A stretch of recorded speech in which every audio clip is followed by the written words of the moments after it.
And so the reason the companies, banks, want to give TARP funds back is because under TARP, you could only make $500,000 a year, and these guys are making $200 or $300 or $400 million a year, and they don't want the TARP funds because they want to make more money. They don't care about the bank or anything else. They just want their income. And so that's what all of that money going back, or some of that money going back to the Fed, is all about. And the Fed is continuing to issue money and credit at an enormous clip, as is the Bank of England. And they can't slow down, because if they do, the whole thing crashes. And so it's a very difficult position to be in.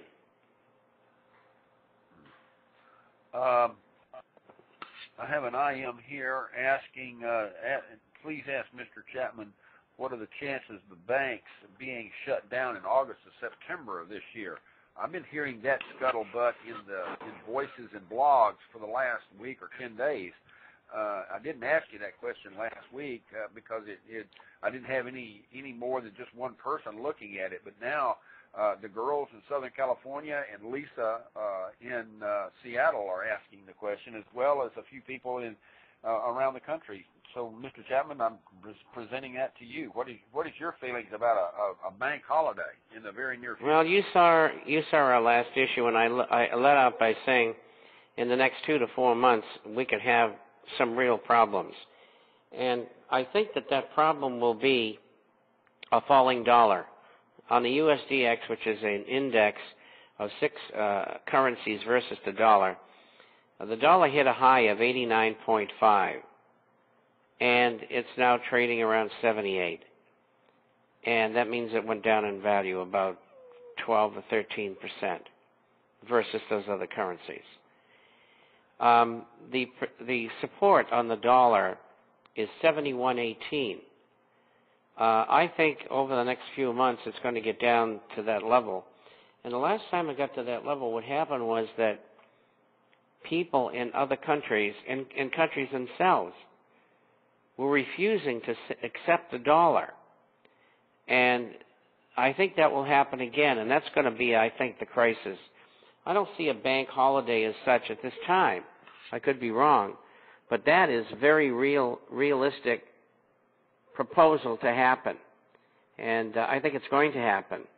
And we've been talking too about foreign embassies receiving large amounts of money that they were to buy local currencies with, and the reason for that would be the non-acceptance of dollars in some other countries. And you've seen that, haven't you? Yes, sir. Yes, sir, many times.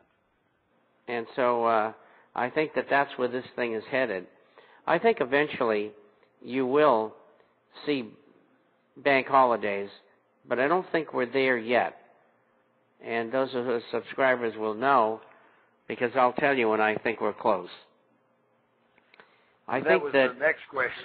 That's the next question. Will you advise us when it gets really close? Yeah, I will. And you know what you do to prepare for that? In your safe at home, you have $5,000 in small bills, 1s, 5s, 10s, and 20s. You have gold and silver coins. You have dehydrated and freeze-dried foods. You have a filter to filter brackish water. And you also have to have something to defend yourself.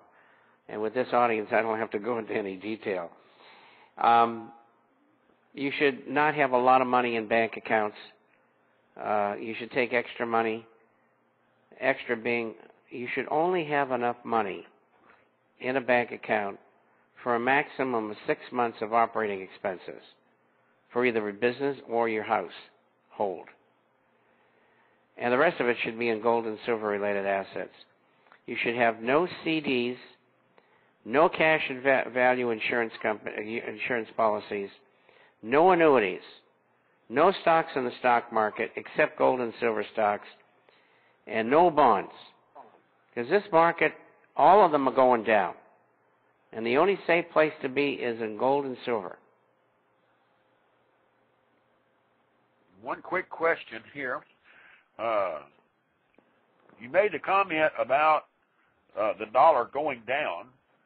President Dmitry Medvedev came forth and says that Russia needs to get out of the U.S. dollar, and but the biggest problem that he sees, and he's pointing out here in the Russian papers, are that the entire world is dependent on the health of the dollar. Despite the other currencies, such as the euro and the British pound and the yen and the yuan, much really depends on what goes with the dollar. What we need to do is look at other currencies and group our currency to a not just one but to several. What do you get from Medvedev's comment there? Well, I think it's a good idea.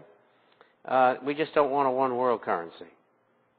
But any currencies that are going to be used, they got to be backed by gold.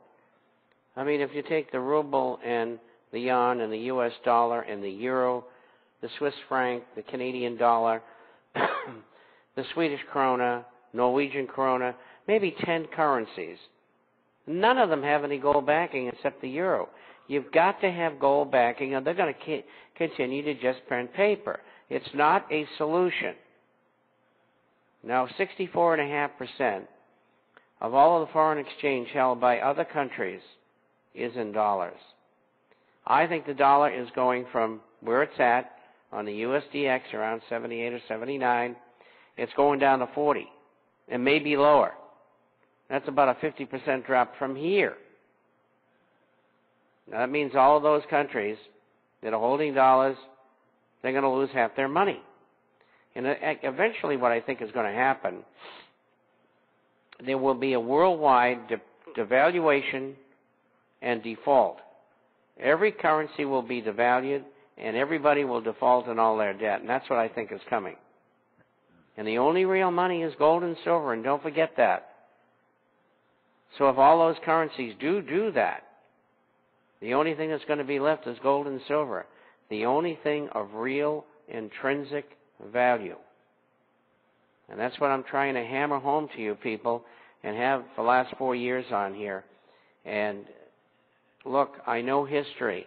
I know what's happened over and over and over again. Please, listen.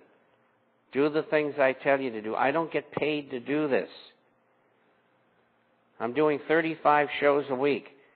Fox, ABC, NBC, all of these specialty programs like Drew's, trying to get the word out to people, to get them prepared, because it is coming and there's no way to avoid it. Angelika Andronovikov asked a question: would Mr. Chapman have a way, an idea, or a way to set up a currency? I'm trying to translate. To bring forth a currency or a group of currency where banks and banking interests could invest, and the states could invest, that would help the economic situation around the world? Is there any way or shape or form that this could happen? Well, the problem is that most countries don't have much in the way of gold reserves. And again, the system has got to be purged. We have to take all of the misallocation of assets, all of the fluff, all of the poor judgment that's been used in the system, all of the corruption. It's got to be purged, and we cannot grow again until that's done. And the financial and economic pain is going to be horrible. And every time this happens in history, and it's happened over and over and over and over, there's nothing unique. The people in charge have another war. And that's what you can expect in the future. I don't know where that'll be, whether it'll be Pakistan or Iran or North Korea or China, Russia. I mean, who knows? These people create wars to defer people away from the real problem, which is economic and financial. And so that's the way we're headed. We've got to purge the systems.